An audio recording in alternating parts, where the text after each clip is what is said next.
Pakistan Army Chief General Asim Munir sparked controversy by calling Kashmir Islamabad's jugular vein and defending the two-nation theory, urging Pakistanis to teach their children that they are different from Hindus in every way. That's just one among several controversial remarks made by the Pakistani Army Chief. We're going to listen into what he said and then see where this leaves India and Pakistan. Well, our forefathers, they thought that we are different from the Hindus in every possible aspect of life. Our religion is different. Our customs are different. Our traditions are different. Our thoughts are different. Our ambitions are different. That was the foundation of the two-nation theory that was laid there. That we are two nations. We are not one nation. So because of that, our forefathers, they struggled, mounted that incessant struggle to create this country. Our forefathers, they have sacrificed immensely, and we have sacrificed a lot for the creation of this country, and we know how to defend it. Government stance on Kashmir is absolutely clear. It was our jugular vein, it is our jugular vein. We will not forget it, and we will not leave our Kashmiri brethren in their heroic struggle, what they are waging against the Indian occupation. How can anything foreign be in there in a jugular vein? This is a union territory of India. Its only relationship with Pakistan is the vacation of illegally occupied territories by that country. Well, joining us now, General Satish Dua, former Chief of Integrated Defence Staff, Mr. Shashank, former Foreign Secretary, Javed Rana, senior journalist in Pakistan, Dr. Tara Kartha, also Tuhin Sinha of the BJP. Thank you all very much for being with us. General Dua, the timing of these remarks, some would suggest, comes at a time when the Pakistani Army Chief is besieged. He's besieged because of the Balochistan issue and separatist movements there. He's besieged because of the economic condition of Pakistan. He's besieged apparently because of differences within the rank and file of the Pakistan Army. And perhaps under pressure from so many fronts, the former Prime Minister Imran Khan in jail, he's having to make these remarks. Is it a battle for his own survival? Vishnu, you put it very succinctly. Just to encapsulate that in one sentence, Pakistan today is in its lowest spot economically, diplomatically, politically, and security situation-wise. And Kashmir is the glue that binds Pakistan. Whenever they want to distract their public opinion from any domestic issues, they always talk about Kashmir. You know, every child in Pakistan in the school is taught that Nara, Kashmir banega Pakistan. That child does not even know where or sometimes even what Kashmir is. But this is the glue that binds Pakistan, and they must always fall back on that rhetoric. And they are in such a low spot today that the External Affairs Ministry really answered what Pakistan Army Chief's comments are. I won't talk about that. But last sentence, both claims are absurd. The two-nation theory has been debunked when Bangladesh was formed. Two nations were created out of that one Muslim nation. And as far as Kashmir, well, how can anybody else's territory be your jugular vein, as has been aptly brought out by the External Affairs Ministry? Javed Rana, I'm just curious about, the remarks, because among other things that he seemed to suggest was, the military asserting or being shown as a defender of Pakistan's Islamic identity, the military as Pakistan's ideological custodian. Now, the link between politics in Pakistan and leadership in Pakistan, it's all sort of mixed, it's all blended. But what was the signal or the messaging behind trying to get the military to be seen as Pakistan's ideological custodian? I think two-nation theory is something which is a settled issue.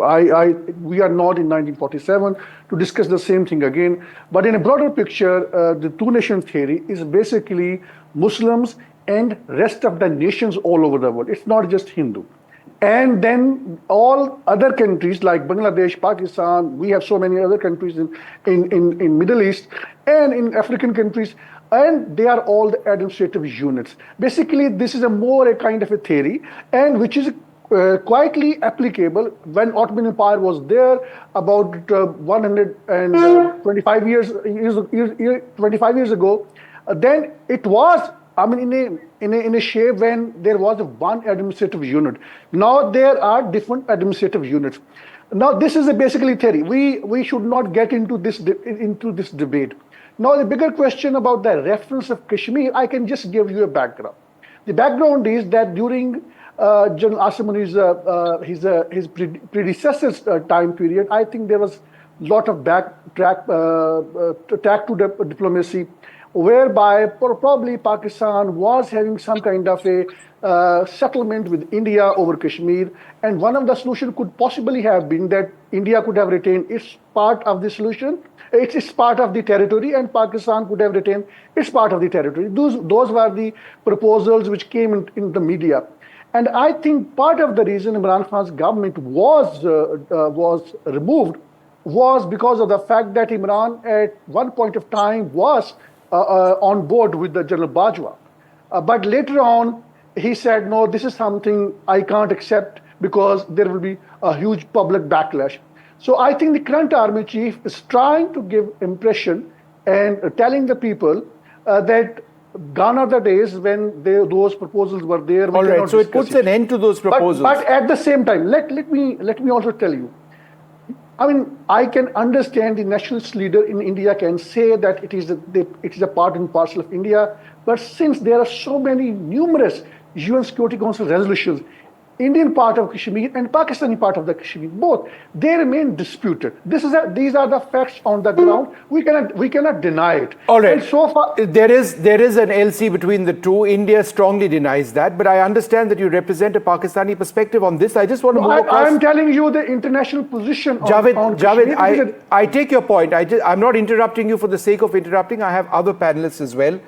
Tuhin Sinha, just in terms of the remark made when it comes to Kashmir being Pakistan's jugular, if there was a peace process, if there was a prospect of talks, do you believe that these remarks have pushed that process back indefinitely? Well, good evening, Vishnu. Good evening, everybody. I have said this before and would repeat this, that Pakistan needs to grow out of its morbid infatuation with Kashmir. It has no locus standi on Kashmir, and whatever, remained of the Kashmir problem, that has been settled with the abrogation of Article 370. So, and as far as our government is concerned, our approach is very clear. Talks and terror cannot coexist. Pakistan will have to metamorphose into something else altogether before they even qualify for talks with us. But in the last few years, the diplomatic ostracization of Kashmir, of Pakistan is such that even within the Islamic world, they find very little support for their stand on Kashmir. I think this is what is increasingly frustrating Pakistan, and the remarks by the army chief were entirely unfounded. As you yourself mentioned, it seemed to be a desperate attempt to show the Pakistan army, as being the ideological custodian of Pakistan's political leadership, which paints the political leadership of Pakistan as extremely infragile and incapable.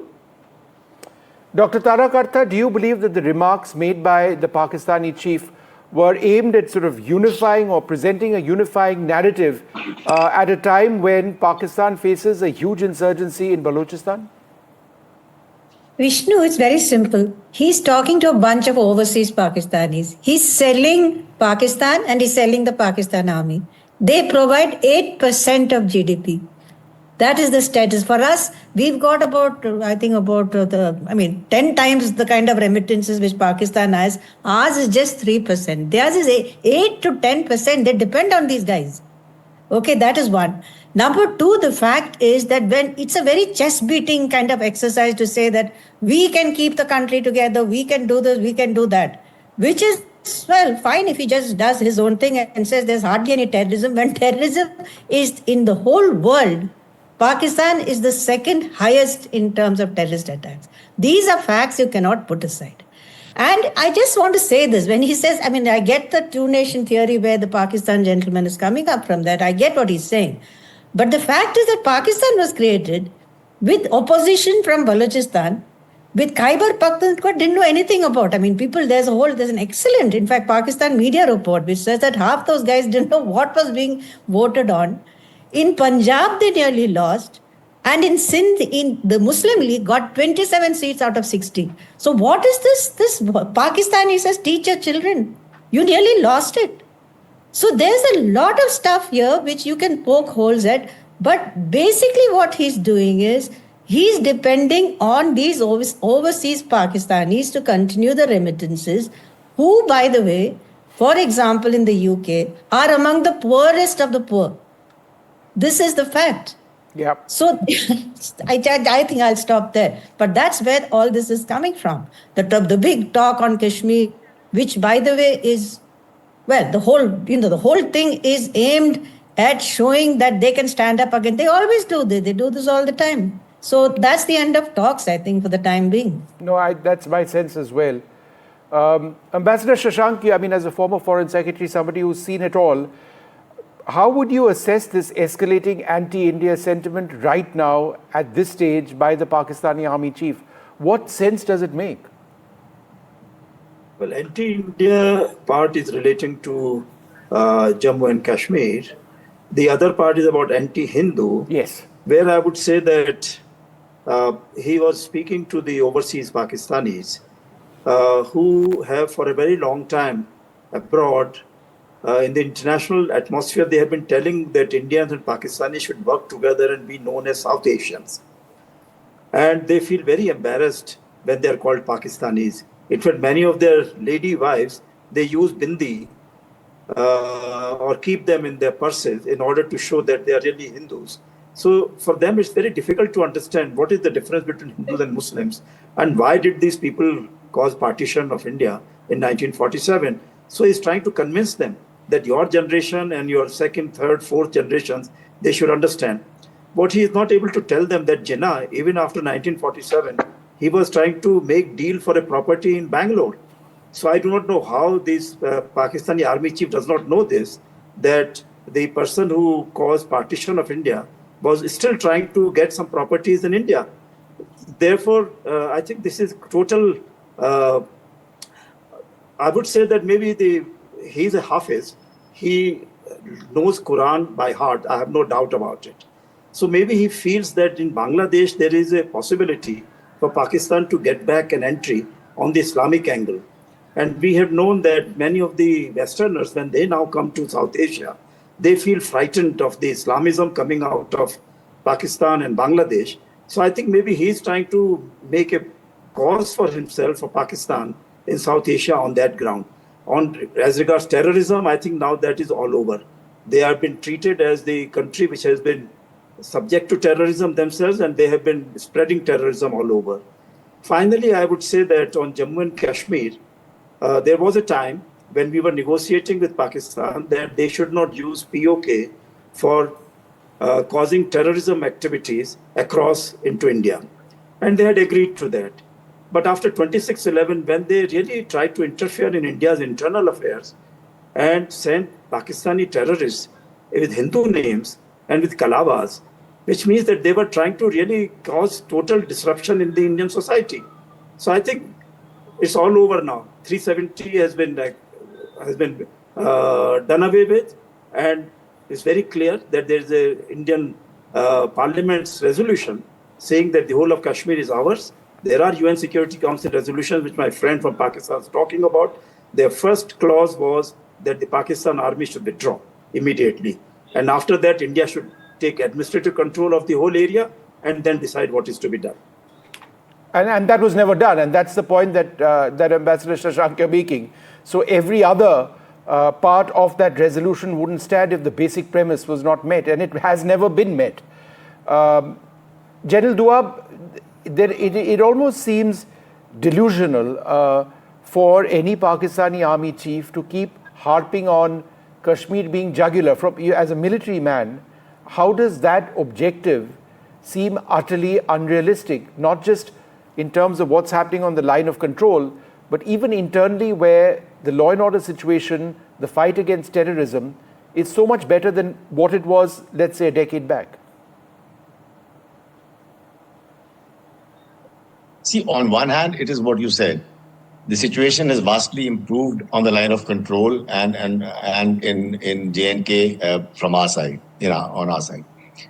But on the other hand, as we all know, in Pakistan, now I'm talking of the military security situation, they are actually sort of surrounded from both sides. The Baloch rebels, the kind of train jacking, things that have never happened in the past have started happening.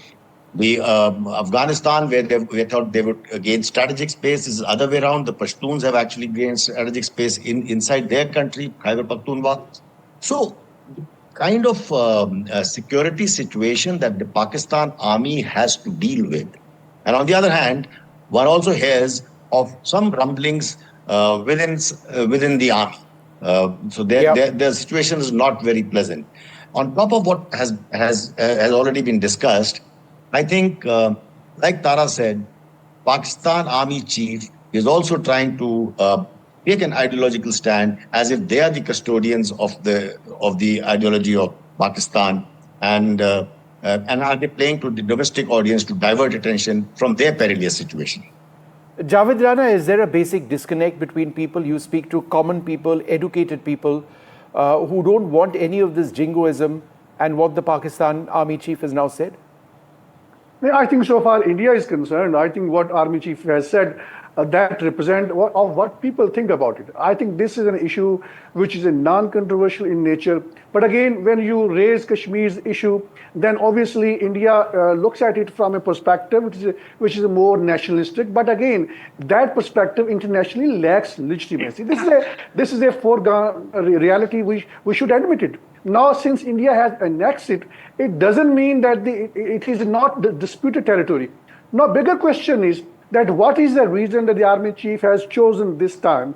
The previous Army Chief was unpopular within the military because there was a controversy that he's trying to have some kind of underhand dealing with the Indians in league with the Americans to settle it, something I early on said it.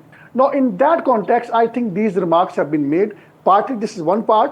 And then his remarks on Balochistan, I think, again, it makes sense because this insurgency is there, yes, but again, this is a territory of southwestern territory of Pakistan, Balochistan, which is the landmass of which is a 44%, and the population is just 15 million, and out of 15 million, nearly half of it are Baloch, and then from within the Baloch, there is one segment of the population which is resentful, and I think where I would criticize the army, and that is that over the period of time it has used excessive force, as a result of which these terrorist groups are recruiting more and more people.